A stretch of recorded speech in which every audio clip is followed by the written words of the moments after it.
August 6, 1945, Hiroshima. A man named Izo Nomura is kneeling in a basement, going through a stack of paper. He is 47 years old. He is looking for one missing document. He does not know that high above his head, a bomb is already falling. He does not know that in a few seconds he will become the closest human being on Earth to survive it. There are 37 people in the building with him this morning. In about a minute, almost every one of them will be gone. And the thing that kills them is not the part of this story that anyone wanted you to remember. Here is something strange. The American general who ran the project that built this bomb, Leslie Groves, would later sit in front of the United States Senate and call death by radiation a very pleasant way to die. A pleasant way to die. Hold on to that sentence, because the people of Hiroshima were about to find out what that death actually looked like. It was not pleasant. It was not quick. And for the next 7 days, it would not stop. Most of us know the first second, the flash, the cloud, the number on the screen in a history class. But the bomb did not finish its work in 1 second. The bomb had a second weapon. You could not see it. You could not smell it. It made no sound. And it was already inside the bodies of the people who walked away that morning thinking they were the lucky ones. This is the story of the 7 days after. Not the explosion. The week where a man could look perfectly healthy at breakfast, stand up, comb his hair, and watch the hair come out in his hand. The week where doctors with no answers watched a sickness with no name kill people who had no wounds. The week the survivors were told by the men who dropped it that the danger was already over. It was not over. It was just getting started. Let's go back to that basement. 8:15 in the morning, the bomb was called Little Boy. It fell from a plane named the Enola Gay. It dropped for about 43 seconds, and then, roughly 1,900 feet above the city, it went off. To understand what happened next, you need a number you can actually feel. So here is one. At ground level, the temperature jumped past 7,000 degrees Celsius. That is roughly 12,600 degrees Fahrenheit. The surface of the sun is about 10,000 degrees Celsius. For one instant, in the middle of a city full of people getting ready for work, a piece of the morning got more than half as hot as the sun. Stone changed color, metal bent, and on a flight of granite steps in front of a bank, something happened that is almost too quiet to bear. Someone was sitting on those steps. We don't know their name. We never will. They were waiting for the bank to open, about 260 meters from the center of the blast. When the heat hit, their body shielded the stone behind them. For a fraction of a second, the heat bleached every inch of step it could reach except the patch their body covered. That patch stayed dark. The person was gone. The shadow stayed. You can still see it today. The bank donated the steps to a museum. A stain in the shape of a human being who sat down one morning to wait for a bank to open and was turned into a mark on a rock. That is the kind of thing the heat could do. And the heat was the part you could see now, back underground. The most ordinary thing in the world saved Izo Nomura's life. He was in a basement looking for paperwork. The concrete above him took the force that would have killed him. The blast wave from this kind of bomb pushed down more than it pushed sideways, which is part of why a few strong buildings near the center kept their walls. Nomura's building kept enough of itself to keep him breathing. Of the 37 people there that morning, he became the only one to live. When he climbed out, the world had changed in a way his mind could barely take in. He would write about it years later. He said the air had gone dark from black smoke, that it was about as bright outside as a night with a half moon. 8:15 in the morning, on a clear summer day, and a man steps outside into something like night. Sit with that for a second. It was morning, the sun was up, and the city had pulled a kind of darkness over itself. He made his way toward a bridge, and what he saw there we will come back to. Because Nomura is not just our first survivor, he is our witness. He saw the first hour up close, closer than almost anyone alive, and he lived long enough to tell us. Most who stood where he stood did not. Now I want to widen the lens. Because one man in a basement is not a city. A city is hundreds of thousands of lives, all running their ordinary morning at the exact same second. How many? Hiroshima held around 340,000 people that day. Children walking to school, workers on streetcars, soldiers in a garrison, mothers cooking, old men opening shops. Picture a stadium, a big one, Now picture 5 of them, full. That is roughly the city. That is the size of the morning that the bomb dropped into. And here is the yardstick that matters most. By the time that first second was over, around 70,000 people were dead. 70,000. In less time than it takes you to read this sentence. That is one full stadium, emptied, instantly. But, and this is the whole reason we are here, that number kept climbing. By the end of the year, it had passed 100,000. Some counts for Hiroshima alone reach around 140,000 dead by the close of 1945. Do the math on that gap. 70,000 died in the first second. Tens of thousands more died after, which means roughly half of Hiroshima's dead were not killed by the flash at all. They were killed by what came next, by the days, by the week we are about to walk through. So who were they? The half who didn't die in the blast, who were they? And what happened to them in those 7 days? That is the question this whole video answers. Hold it in your mind. We are going to meet them. Let's start with the ones who were still standing. When the light faded and the black smoke began to lift, thousands of people who had survived the blast began to move. And there is one image that nearly every survivor who lived through that first hour describes, in almost the same words, without ever having spoken to each other. People walking with their arms held out in front of them, not reaching for anything.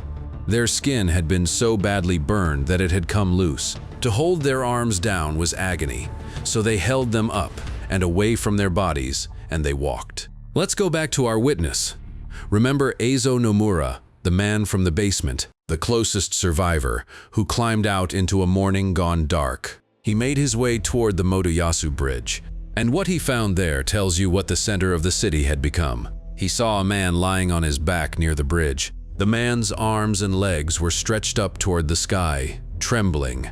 Nomura kept moving, because there was nothing he could do, and because to stop was to die in the fire himself. This was the scene at the rivers all across Hiroshima. People went to the water for the same reason: the burns, the heat, the thirst, and the water filled with people. Some drank, some slipped under. Some simply died where they lay at the river's edge, in the mud, with the cool water inches away. The rivers that ran through the city, that children had played in the day before, became something no one had words for. Nomura lived.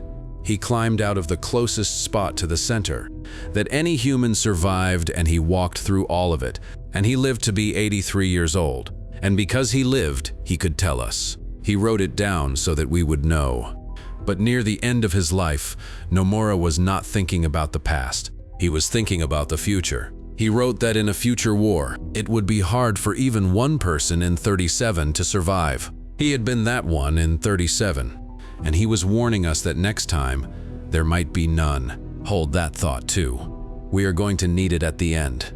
By the afternoon of day 1, a strange and terrible kind of motion began across Hiroshima. People started looking for each other. A father who had been at work walked toward the school where his children should have been. A wife walked toward the factory where her husband worked the morning shift. They walked into the burned center of the city, stepping over what they had to step over, calling names into the smoke, sometimes for hours, sometimes for days. It is the most human thing in the world. If the people you love are in there, you go in. You do not think about your own safety.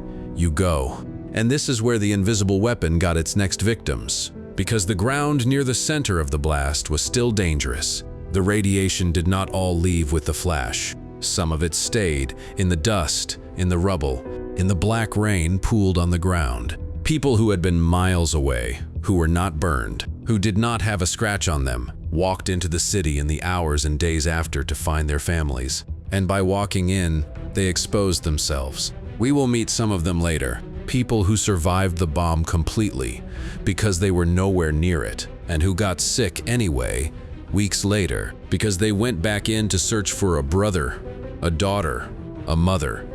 The bomb reached out and touched people it had already missed. Read that again.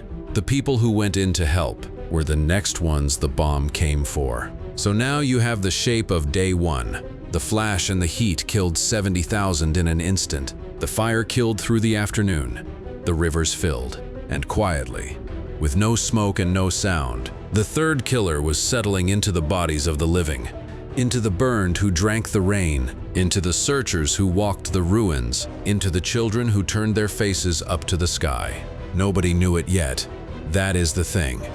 On the evening of day one, the people of Hiroshima believed the worst was behind them. The bomb had fallen.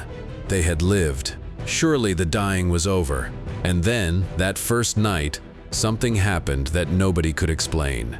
People who had no burns started to vomit. Not from a wound, not from smoke. People who had walked away from the blast believing they were unharmed, who were helping others, carrying water, looking for family, suddenly felt their stomachs turn.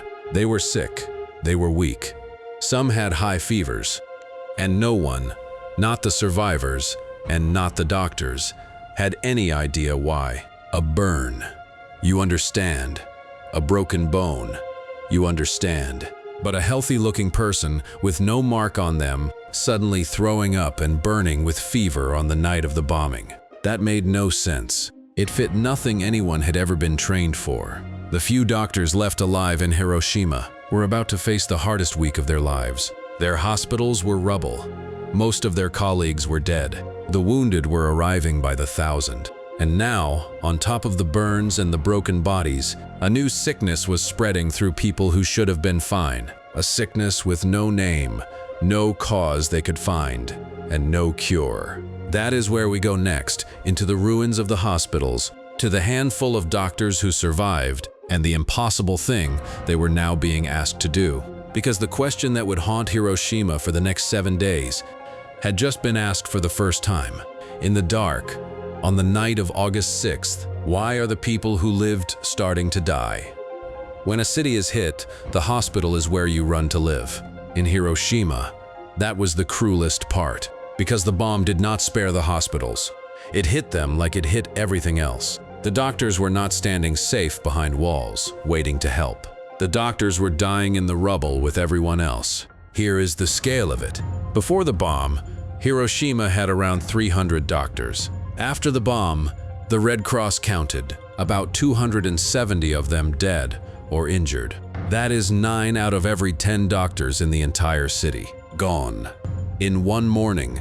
Think about what that means for a sick person. Imagine the worst day your city has ever had. Every hospital full, every emergency room overflowing, and then imagine that 9 out of 10 of the doctors are themselves dead or bleeding. Who treats the wounded? There is almost no one left to do it. And the nurses? Hiroshima had 1,780 nurses. 1,654 of them were dead or too badly hurt to work. That is 93 out of every 100. So picture the math of a single afternoon. A city of 340,000. Tens of thousands of burned and broken people, all needing care at the exact same time. And to care for them, almost no doctors, almost no nurses, and dozens of hospitals simply destroyed. That is the situation. Now let me show you one man trying to hold it together. His name was Dr. Terufumi Sasaki, and he is going to be our guide through the rest of this week because he saw the whole thing happen from the inside. Sasaki was young, just 25 years old. He had only recently finished his medical training in China. He worked at the city's biggest hospital, the Red Cross Hospital. On the morning of the bomb, he was standing in an upstairs room, holding a small glass vial of blood, about to run a test. Then the flash came. He ducked. The vial broke in his hand. The blast tore through the hospital around him. And when the dust settled, Dr. Sasaki realized something almost impossible. He was not hurt. In a hospital where the bomb had killed or wounded almost everyone, he was the only doctor left standing without a scratch. Out of 30 doctors at the Red Cross Hospital, only 6 could function at all. And of those 6, Sasaki was the one, with no injuries to slow him down. So a 25-year-old, 1 year out of school, became the closest thing an entire wing of a dying city had to a doctor. He did not stop to think. He grabbed bandages from the storeroom and went to work. And then the wounded came, tens of thousands of them, burned, bleeding, blind, in shock. They came until there was no room. They lay on the floors of the wards, They lay in the hallways, they lay on the stairs, and in the front entrance and out in the yard and on the driveway. Wounded people leaned on other wounded people. Whole families burned together, held each other up because there was nowhere to lie down. And Dr. Sasaki moved through all of it, one patient at a time, doing what one man could do, which was almost nothing, against a need that big, and which he did anyway. He worked for 19 hours straight. Then he tried to lie down. He was back up within the hour because the patients were still crying out. He kept going for days. Here is the human detail that breaks me. His mother lived in a small town outside the city. She had no way to know if her son was alive. And Sasaki, in the middle of all this, kept worrying that she thought he was dead because he could not leave the hospital long enough to send word. When he finally did make it to her, he collapsed and slept for 17 hours straight. That is what day 1 and day 2 looked like for the people trying to save everyone else. Now hold Sasaki in your mind, because he is about to be one of the first people in the world to notice that something is very, very wrong with the survivors. In the days after the bomb, help finally started to arrive from outside. Doctors and nurses from the nearby city of Yamaguchi came in, carrying bandages and antiseptics, the supplies Hiroshima had lost. Fresh hands, people who had not been through the blast, who could actually work without shaking. For a moment, that should have been the turning point. More doctors, more medicine. The wounded would get care. The worst was over. Except the worst was not over, because the new doctors started seeing something they could not explain. People were dying who had no reason to die. Not the burned, not the crushed, people who looked fine. People who had walked into the hospital on their own 2 feet to help a relative, who had no open wounds, who seemed completely healthy, and who were suddenly throwing up, running fevers, and getting weaker by the hour. At first, the doctors thought it was dysentery. That made sense to them. Vomiting, diarrhea, in a wrecked city with no clean water, and bodies everywhere. Of course, they thought it was a disease, spreading through filth. So they did the logical thing. They tried to set up a quarantine to keep the sick away from the well, to stop the outbreak. But you cannot quarantine radiation. They did not know that yet. They were fighting the wrong enemy, because the real enemy had no name and left no germ. And then the signs got stranger. The first thing many of them noticed was small purple spots on the skin. The doctors had a word for them: petechiae, tiny spots of bleeding just under the surface of the skin. They began appearing on people's arms, on the pressure points of their bodies, and the doctors quickly learned to fear them. Because the people who got those purple spots tended to die, the spots became a kind of sign, a mark. If they showed up on you, the people around you started to understand what was coming. Then there was the bleeding that would not stop. Where someone had been given a needle, the skin would bruise badly and bleed. Wounds that should have closed up never did. They would break open and bleed again and again. The body had lost its ability to heal itself, and no one knew why. And then the hair, people's hair began to fall out, not slowly, in handfuls. A person would run their fingers through their hair and come away with a clump of it. Their gums bled. They burned with fever. Their energy drained away until they could not stand. And then, very often, they died. Now put yourself in the place of a doctor watching this. You have spent your whole life learning how the human body works. You know burns, you know infection, you know broken bones and blood loss. And now, in front of you, people with no wounds are losing their hair, bleeding from inside, covering in purple spots, and dying. And nothing in any book you have ever read explains it. You have no name for it. You have no test for it. And you have nothing at all to treat it with. That is the nightmare that settled over Hiroshima in the days after the bomb. Not just the death, the mystery of the death. The doctors, the smart and exhausted ones like Sasaki, did start to figure something out. Slowly, watching enough people die, they began to see a pattern, a sickness that came in stages. The first stage, they realized, had already happened, before they even knew there was a sickness at all. The people who had seemed unhurt but died in those first hours and first day. They had been the earliest victims of this hidden thing. It had killed them quietly, while everyone was still focused on the fires and the burns. And it was brutally efficient. Close to the center of the blast, this invisible sickness killed almost everyone, even people the blast itself had somehow spared. And it reached far beyond the center, too, into people who had been a safe distance away, who thought they had gotten lucky. The doctors were standing at the edge of a discovery that would change the world. They were watching in real time the first human beings ever to die from the radiation of a nuclear weapon used in war. They did not have the words for it. They did not have the science for it. They just had the bodies, and the spots, and the falling hair, and the terrible feeling that the bomb was not finished with their city. It was not finished, and while these doctors fought a thing they could not name, something else was happening, far away, in the rest of Japan, and in the rest of the world. Because here's what almost no one in Hiroshima knew, even now, days later. They did not know what had hit them. They did not know it was one bomb. They did not know it was atomic. Many of them thought a huge number of normal bombs had fallen all at once. The truth was being decided in rooms thousands of miles away. And the way the world chose to tell that truth, or hide it, is the next turn in this story. Let's leave the hospital for a moment and pull all the way back. While Dr. Sasaki bandaged the wounded and the purple spots spread, the rest of Japan barely knew what had happened. Hiroshima had gone silent. The phone lines into the city were dead. The telegraph was dead. Trains stopped at the edge of the ruins because there was no city left to roll into. An entire city of 340,000 people had been hit, and to the outside world, it had simply gone quiet. This is one of the strangest facts of the whole story. The people closest to the bomb, the survivors crawling through the ruins, were the ones who understood at least. They did not know what had hit them. Many of them thought a huge wave of ordinary bombs had fallen. Some thought it was poison gas.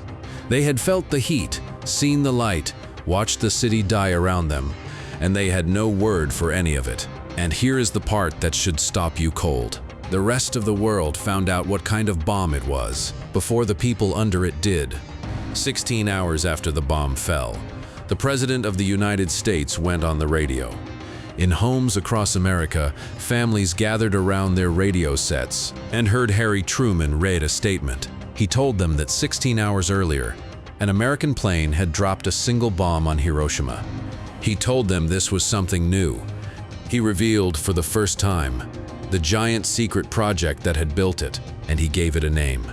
It was an atomic bomb. Humanity, he said, had reached into the same power that fuels the sun and had now turned it loose in war. So picture these two scenes at the exact same time. In Hiroshima, a mother is walking through the rubble, calling her child's name, with no idea what kind of weapon stole the world she knew. She thinks maybe it was gas, because on the morning of August 9th, just 3 days after Hiroshima, a second city was about to disappear. And what happened at Nagasaki would change the meaning of every single day that Hiroshima was still living through. On the morning of August 9th, while Hiroshima was still in the middle of its 4th day of dying, the world's clock jumped forward. A second bomb fell. This one on a different city, Nagasaki. It was called Fat Man. It was even more powerful than the bomb that hit Hiroshima. And in the first minutes, it killed somewhere around 40,000 people. By the end of the year, Nagasaki's dead would reach around 80,000. Stop and feel the speed of this. Hiroshima had not even begun to count its own dead. The fires were barely out. The hospitals were still overflowing. The purple spots were still spreading. And before any of that was finished, a second city was turned into the same nightmare. For the people of Hiroshima, this changed everything, even if most of them were too sick and too cut off to fully take it in. Up to this moment, Hiroshima was the only place on Earth this had ever happened. One city, alone, suffering something no one else could understand. Now there were two, and if there were two, there could be 3. There could be 10. The thing that had happened to them was not a one-time horror. It was a weapon. It could be used again, on anyone, anywhere. And the pressure on Japan was now total. The day before Nagasaki, the Soviet Union had declared war on Japan and come pouring into Japanese-held land in the north. 2 atomic cities, a new enemy. The country was collapsing. The end of the war was now only days away. Though for the survivors in Hiroshima, the end of the war and the end of their suffering were two very different things. The war would end. The dying would not. So let's go back into Hiroshima, where the most important discovery of this entire week was finally being made. Not in a lab in America, but by exhausted Japanese doctors standing over the dying. For days, the doctors had been fighting something they could not name. Now, slowly, they began to understand what it was. They started to see that the sickness was tied to one thing above all: how close a person had been to the center of the blast. The closer you were, the more likely you were to get sick. And the faster you died, even if the blast itself had not touched you. People far away mostly stayed well. People who had been near the center, or who had walked into the ruins afterward, got the spots and the fever and the falling hair. That pattern was the clue. And from it, the doctors reached a conclusion that would change medicine forever. This was not a normal disease. It was not dysentery. It was not contagious. It was something released by the bomb itself. Invisible rays pouring out of the explosion that had passed straight through people's bodies and broken something deep inside them. They began to give it a name. They called it atomic bomb disease. By the end of that August, Japanese doctors and scientists understood they were dealing with what we now call radiation sickness. Say that to yourself. Atomic bomb disease. A brand new illness, named for the first time in human history, in a wrecked city by doctors with no power to cure it. They were naming the thing as it killed the people in front of them, and the more they watched, the more they understood how it worked. They came to see that the sickness moved in stages. The first stage had already swept through in those first hours and days. The people who seemed fine and then suddenly died. That stage was nearly always fatal close to the center. It had killed almost everyone within half a mile of the blast and reached far beyond that. But here's the thing that made it so terrifying. Naming it did not help. Understanding it did not help. The doctors now knew what it was, and they still had nothing to fight it with. No medicine, no treatment, no way to pull the poison back out of a person's body. They had spent days solving the mystery, and the answer was, there is nothing you can do. Watch them die and learn. That is the cruelest kind of knowledge, to finally understand exactly what is killing the people you love and to be completely powerless to stop it. Now let me show you what that powerlessness looked like in the life of one little girl. Her name was Michiko Kodama. On the day of the bomb, she was 7 years old. She was inside a wooden school building on the edge of the city, and she was lucky, if that word means anything here. She escaped without major injuries. She lived through the blast, but the bomb was not done with her family. In the weeks that followed, Michiko lost many relatives to the new sickness, to atomic bomb disease, one by one. People who had survived the explosion, who had walked away, who had every reason to think the worst was behind them, began to show the spots and the fever, and began to die. And one of them was a cousin she loved. Her cousin died in her arms, a child, holding a dying child. And as her cousin was dying, the cousin was begging for water. Water she could no longer swallow. I want you to sit with that image, because it is the whole story of these 7 days in one small, unbearable picture. A little girl, her dying cousin in her arms. The cousin asking for the one simple thing, water, and her body so broken by the invisible rays that she could not even drink it. And no doctor coming, and no medicine on earth that would help. Just one child, holding another, listening to her ask for water, unable to give her any peace. How does a 7-year-old carry that? She carried it for the rest of her life. Michiko Kodama lived for decades, and in her old age, she became one of the people who told the world what happened, so that we would not look away from it, so that you right now would know her cousin existed. That is the human cost of these 7 days, not a number. A cousin asking for water in a child's arms. That cry for water was everywhere in Hiroshima that week. The dying begged for water. Survivor after survivor remembered it. The voices, all over the city and all through the hospitals, asking for water. People badly burned. People sick with radiation, all reaching for the same simple thing. And here is the bitter circle the city was trapped in. Water had already betrayed them once. The black rain that fell that first day was poison. The rivers they ran to for their burns were full of the dead. And now, at the end, the dying reached for water again. And for many, like Michiko's cousin, their bodies were too far gone to even take it. Water is the most basic kindness one person can give another. A cup of water for someone who is suffering. And in Hiroshima, in these 7 days, even that kindness was taken away.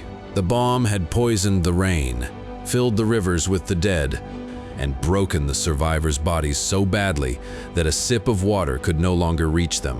The doctors understood the sickness now. They had its name, they had its pattern, and they stood in the middle of all of it, holding cups of water for people who were past drinking, having finally learned exactly what was killing their city and able to do exactly nothing about it.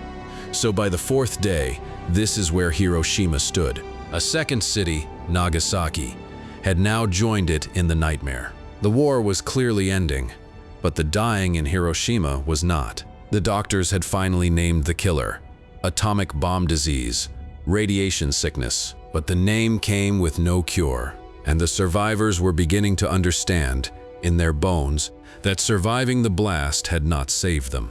The bomb had a long reach and a long memory, and it was still collecting. And now a new cruelty was about to begin.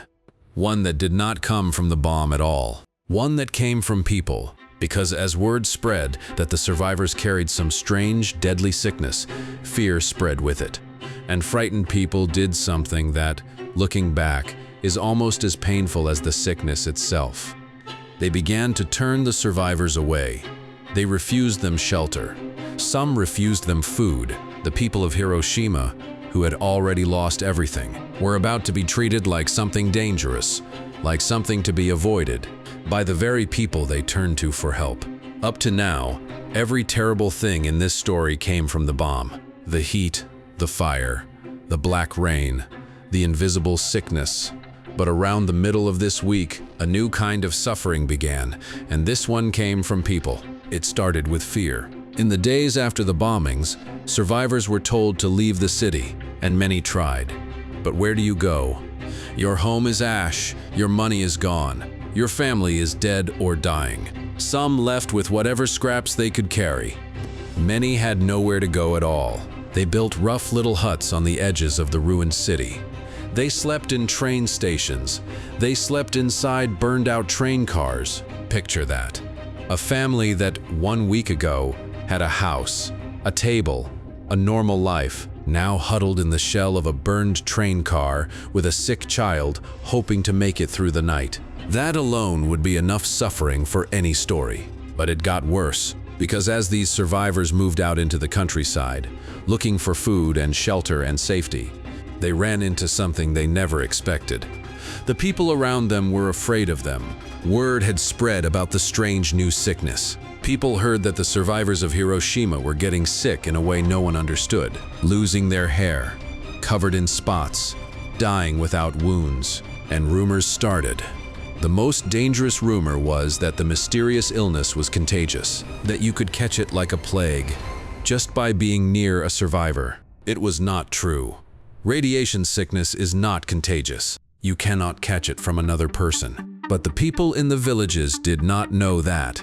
Nobody knew it yet, and fear does not wait for facts. So this is what happened to the people of Hiroshima in the worst week of their lives. They were turned away from people's homes. Some farmers refused to give them food. Let that land. A burned, starving family, a mother, a sick child, walks up to a farmhouse and asks for a little food, and the door closes. Not out of cruelty exactly, out of terror. The farmer has his own children inside, and he has heard that these people carry something deadly, and he is frightened, and he turns them away. The survivors had already lost their city, their homes, and their families, and now, on top of all of it, they were being treated like something poisonous, like a danger to be avoided.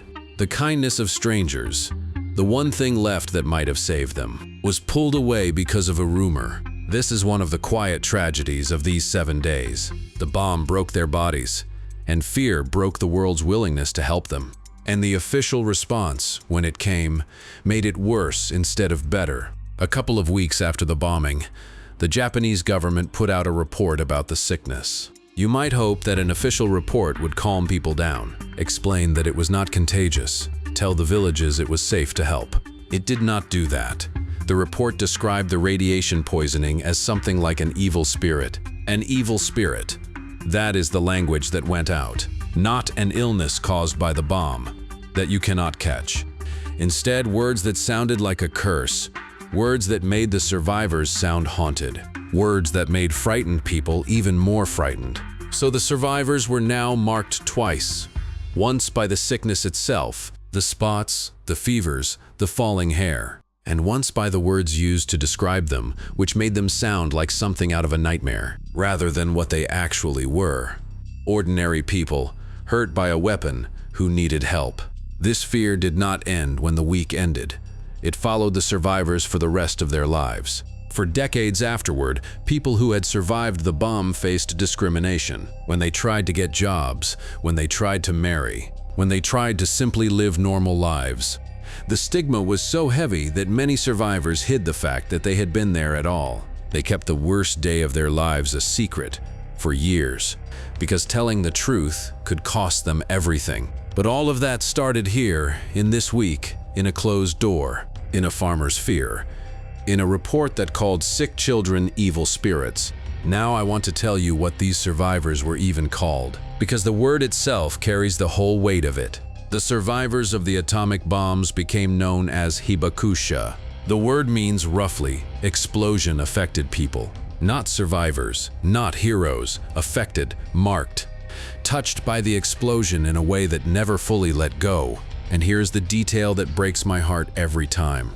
In the years after, many Japanese people avoided even calling these people survivors. Why? Because the word survivor felt almost disrespectful.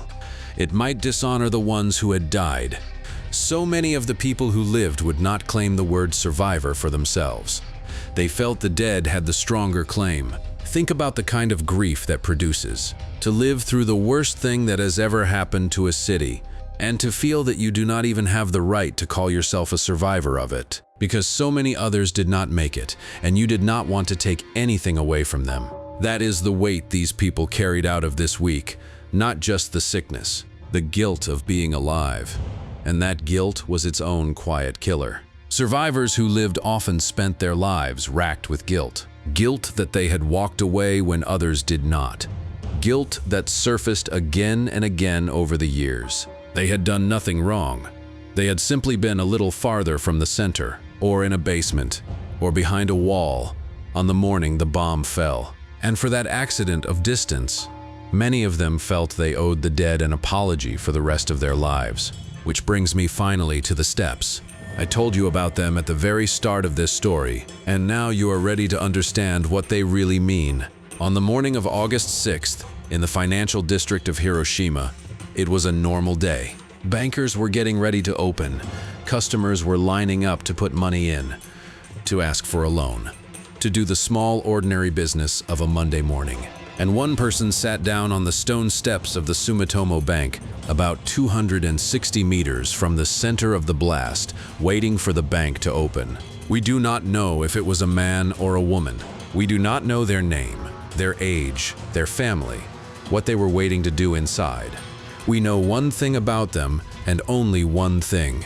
We know exactly where they were sitting at 8:15 in the morning, because when the bomb went off, the heat bleached the stone steps pale. Every inch of step the light could reach turned light, except for the patch this person's body covered. Their body shielded that patch for a fraction of a second, long enough to leave it dark. The person was gone, the shadow stayed. That is all that was left of them. Not a grave, not a photograph, not a name. A stain on a stone, in the shape of a human being who sat down to wait for a bank to open, and was erased between one heartbeat and the next. The bank later gave those steps to a museum, where you can still see the shadow today. People stand in front of it and go quiet, because it asks a question that has no answer. Who were you? What were you going to do that day? Who was waiting for you to come home? And how long did they search the ruins? Calling your name, never knowing you were already a shadow on a step. Now hold the two halves of this week together, because they are the same horror wearing two faces. The shadow is the first face. The bomb erased people so completely that, for some, all that remained was a mark where their body used to be. Instant, total. A human being turned into an absence. The shunning is the second face. The people who were not erased, who lived, who walked out, who carried their sick children to the edges of the city, were pushed away by a frightened world. Turned from doors, refused food, called evil spirits, made to feel they did not even have the right to call themselves survivors. Two kinds of erasing. The bomb erased the dead, and fear tried to erase the living. Both happened in these same 7 days, in the same broken city, to the same ordinary people who, 1 week before, had been getting ready for work. That is the human heart of this story. But there is still a piece missing. The piece that the men who built this bomb most wanted to keep hidden. Because while the doctors of Hiroshima now understood that radiation was killing their city, a powerful effort was beginning far away to make sure the rest of the world never found out. The evidence would be taken, the reports would be buried, and the general in charge would call the dying children of Hiroshima a lie. By the end of this week, the doctors of Hiroshima knew the truth. They knew the sickness was radiation. They knew it came from the bomb. They had the pattern, they had the name, and most of all, they had the proof, the bodies, the blood. The medical records of people dying in a way no one had ever recorded before. The doctors of Hiroshima were sitting on the single most important medical discovery of the century. They had watched up close what an atomic bomb does to a human being over days. So here's the question that defines the back half of this story. If the doctors knew, why didn't the world? The answer is the hardest part of these 7 days to talk about. Because the answer is that powerful people far from Hiroshima decided the world should not know. And in this very week, while the survivors were still dying, the effort to bury the truth had already begun. It started with the evidence itself. As American forces moved into Japan, they did something that tells you exactly how important this information was. They took it, the careful work of the Japanese doctors and scientists, their case notes, their biopsies, the slides showing what radiation had done inside human bodies, was confiscated and taken away by the United States. Think about what that means. The Japanese doctors had done the painful, vital work of documenting the new disease, recording how it killed so that medicine could understand it. And that record was taken out of their hands. The proof of what the bomb really did was gathered up and locked away. The United States moved to suppress information about the radiation, about the very thing that made these bombs different from every weapon that had come before. A normal bomb explodes and is finished. This bomb kept killing for days, invisibly, through rays that passed through walls and skin. That was the new and frightening fact. And that was the fact that powerful people did not want spread around the world. So the evidence went into the dark, and the dying continued in silence. It was not just the medical evidence, it was the pictures too. When the bomb's effects were photographed and filmed, much of that record was held back. The images shown to the public were carefully chosen. Mostly the mushroom cloud, that towering, almost beautiful column of smoke that became the symbol of the bomb. What was kept out of public view were the photographs of the corpses and the maimed survivors. This is a quiet kind of control, but a powerful one. If the world's picture of Hiroshima is a giant cloud seen from miles up in the sky, the bomb looks like an awesome scientific achievement. If the world's picture of Hiroshima is a child with no hair, covered in purple spots, bleeding from the gums in a hut on the edge of a dead city, the bomb looks like something else entirely. The men in charge understood that. So the world got the cloud. The world did not get the child. Film crews documented the real aftermath, the ground-level truth of what had happened to people. And much of that footage disappeared into storage for years. The most honest record of these 7 days was filmed, and then it was buried, because the truth on the ground did not match the story being told to the world. And then there were the words coming from the very top. Remember General Leslie Groves, the man who ran the entire project that built the bomb. As reports of the strange radiation deaths began to leak out of Japan, Groves did not confirm them. He did the opposite. He dismissed the reports of radiation sickness as Japanese propaganda. He suggested that the Japanese were exaggerating or making it up to win sympathy. When the idea spread that people were dying from invisible rays, the official American line was, in effect, that is not really happening, and if it is barely happening at all. Here is what makes that so striking. At the very same time, a secret American memo, only declassified decades later, confirmed that the radiation deaths were real. So while the public was being told that the radiation reports were enemy propaganda, the people in charge were privately receiving confirmation that the reports were true. The truth was known. It was simply not shared. And now, finally, you understand the line we started this whole story with. This is the same General Groves who would stand in front of the United States Senate and describe death by radiation as a very pleasant way to die. Hold that sentence up one last time, now that you know what it really means. We have walked through this week together. We have seen the purple spots that meant death. We have seen the hair falling out in handfuls. We have seen Michiko Kodama's cousin dying in her arms, begging for water she could not swallow. That is what was actually happening. And the man most responsible for the bomb described it, to the lawmakers of his country, as pleasant. That is the gap. That is the whole story in one sentence. The reality was a child unable to drink. The official word was pleasant. Hiroshima was not the only place this happened. The same silence fell over Nagasaki. An American journalist named George Weller was the first reporter to reach Nagasaki after its bomb. And like the doctors of Hiroshima, he saw it.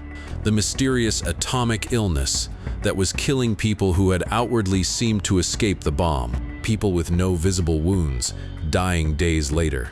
He wrote it down. He tried to tell the world, and his reporting was blocked. His articles were not allowed to be released. For how long? They stayed buried until 2006. Read that again. A reporter stood in Nagasaki in 1945, saw the truth, and wrote it down. And the world did not get to read those words for more than 60 years. 60 years. By the time Weller's account finally came out, almost everyone who lived through that week was already gone. That is how heavy the silence was. And the silence did not just fall on reporters and general statements. It fell on the survivors themselves. For nearly a decade after the war, the survivors were not allowed to freely speak, write, or share what they had been through. The people who had lived the most important historical event of the century, who had watched their families die of a brand new disease, were kept from telling their own story. And many of those survivors died during that decade of silence. Their suffering never spoken, never recorded, never acknowledged. They went to their graves carrying a truth the world had decided not to hear. Now, I want to be fair here, because this is a serious accusation, and history is rarely simple. People still debate why all this secrecy happened. Some of it was wartime control that did not lift right away. Some of it was the fear that admitting the bomb was a kind of poison weapon would make it look monstrous to the world. Some of it was a government wanting to protect the story of its great scientific victory. Honest historians weigh these reasons differently, and you can too. But strip away the arguments about motive, and the facts that remain are not really in dispute. The medical evidence was taken. The honest photographs were held back. The reporting was blocked, in one case for over 60 years. The dying was publicly called propaganda by the man who knew it was real, and the survivors were kept quiet for years. The bomb killed with heat and fire and invisible rays. And then a silence was laid over the whole thing, so that for a long time, the world only saw the cloud and never the cost. So here is where we stand, near the end of the 7 days. The doctors knew the truth and could not cure it. The survivors lived the truth and were not allowed to tell it. The evidence existed and was carried off into the dark. The most powerful man behind the bomb said the dying was barely happening and called it pleasant when it suited him. And in the middle of all of it sat the people of Hiroshima, sick, grieving, shunned, silenced. still dying day after day from a weapon the world was being told had already done all its damage in a single bright second. But the 7 days were almost up, and something else was about to happen, something that on paper should have been the best news the world could hope for. The war was about to end. On the radio. In just a few days, the people of Japan would hear a voice they had never heard before. The survivors of Hiroshima made themselves into a warning, and a warning only works if someone hears it. But in 1945, almost no one was hearing it. That is the final, crucial piece. We have seen how the truth was buried, the evidence taken, the photographs held back, the reporting blocked, the dying called propaganda. In the weeks after the bomb, the world's picture of Hiroshima was still mostly that clean, distant mushroom cloud, the symbol of a great victory. The world did not yet know about the purple spots, or the falling hair, or the children who could not drink. The truth of these 7 days was sitting in a ruined city, locked away, unspoken. And then one man decided that the world was going to find out. He was not a soldier. He was not a scientist. He was a reporter with a typewriter who broke the rules, got on a train alone, and traveled into the heart of the dead city to see for himself. What he found there, and what he did with it, is how the secret of these 7 days finally cracked open and reached the world. His name was Wilfred Burchett, and in early September of 1945, he did something nobody else was willing to do. He was a war reporter, an Australian, covering the Pacific. And when he heard that an atomic bomb had flattened a city called Hiroshima, he did not wait for permission. He knew the authorities did not want reporters poking around that city. He went anyway. He traveled alone, by train, all the way from Tokyo, a journey of around 30 hours into a defeated, broken country. He did it in defiance of orders from the top of the Allied command, who did not want anyone seeing what he was about to see. He carried almost nothing, rations for a handful of meals, because food was nearly impossible to find. A black umbrella and a typewriter. One man, a typewriter, riding into the most secret, most hidden place on Earth. And when he got there, he found what the world had not been allowed to see. He described arriving at what had once been a city and finding almost nothing left, just ruin in every direction. But the rubble was not the worst of it. The worst of it was the people. He saw them dying, not from wounds, from a strange, unknown sickness, the same atomic bomb disease. The doctors had been fighting all week, people with no injuries, wasting away. And he saw the confusion that had haunted Hiroshima from the very first hour. The victims still did not really understand what had been done to them. Some thought it had been a poison gas. They were hoping the Americans might send some kind of antidote, some medicine to make the dying stop. There was no antidote. There was no medicine. There was only the sickness doing what it did. Burchett saw all of it. And then he sat down at that typewriter in the ruins, and he told the world. His report ran in a London newspaper, the Daily Express, on September 5th, 1945. It was the first time a Western reporter had told the truth about what was happening on the ground in Hiroshima, and he led it with a line that has echoed for 80 years. He wrote, "I write this as a warning to the world, a warning to the world." That was the whole point. Burchett understood something that the official announcements had carefully avoided. He understood that this was not just a bigger bomb. This was a weapon that kept killing after the explosion was over, silently, invisibly, for days and weeks. He called it an atomic plague, a plague, something that spreads death quietly, long after the first blow. And he was warning every person on Earth, this is what this weapon really does. Do not let it happen again. Now here's the part that should make you angry, and it fits everything else in this story. The world did not want to hear it. His report was largely ignored. It was dismissed as pro-Japanese propaganda, the same word the general had used. The man had ridden 30 hours into a dead city, alone, breaking the rules, to bring back the truth, and powerful people waved it away as a lie. The pattern held right to the end. The cloud was the story the world wanted. The plague was the story it refused. But it was too late to fully bury it now. The words were out. They were printed. They were read. Burchett had cracked the silence, even if only a little, even if most people looked away. The truth of these 7 days had finally reached the outside world, in a London newspaper, under a headline that has outlived almost everyone involved. Today, that report is remembered as one of the greatest pieces of journalism of the century. The man who was called a liar told the truth, and the truth lasted longer than the lie.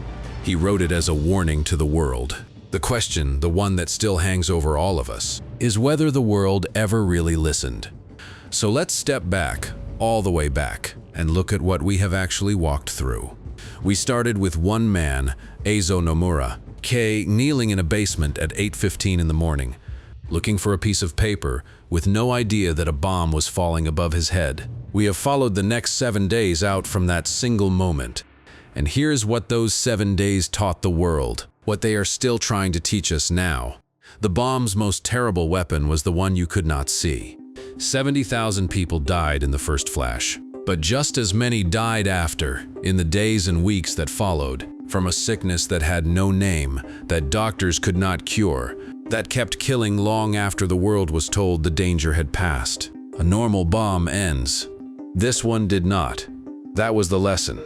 That is what made it different from every weapon that had ever come before. We learned that the words used to describe Hiroshima were always cleaner than the truth. A city of families was called an army base. A weapon that broke children's bodies was called a great success. Dying that looked like a child unable to swallow water was called, by the man who built the bomb, pleasant. The gap between the words and the reality is the gap this whole story lives in. And we learned the most important thing of all, that the people the bomb tried to erase refused to disappear. The bomb turned some of them into shadows on stone. The silence tried to keep the rest of them quiet for a decade. And still they stood up, and they spoke, and they made themselves into a living warning, so that you and I would really know, what happens when this weapon is used on a city full of ordinary people.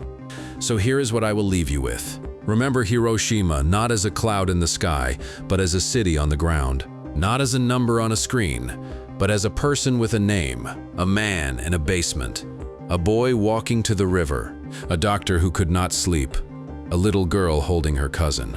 And not as a weapon's proudest day, but as a 7-year-old asking for water. She could no longer drink. The bomb did its work in a single second. The truth of it took 7 days to show, and a lifetime for the people who lived it to tell. They told it anyway. They wrote it down, like Nomura. They built museums, like the boy from the river. They spoke it to strangers in their old age, like Michiko, so that it would reach you today, right now. They wrote it as a warning to the world. The least we can do is be a world that listens. Now I want to hear from you, and I mean really hear from you. Almost every family carries a thread back to the Second World War. A grandparent, a great-grandparent, someone who fought or fled or lived through a year that changed everything. So tell me about yours. Did someone in your family live through the war? What did they tell you about it? Or what did they never, ever talk about? Drop their story in the comments below. Say their name. This channel is one of the few places where those names still get said out loud, and I read them. Let's keep them alive together in the comments.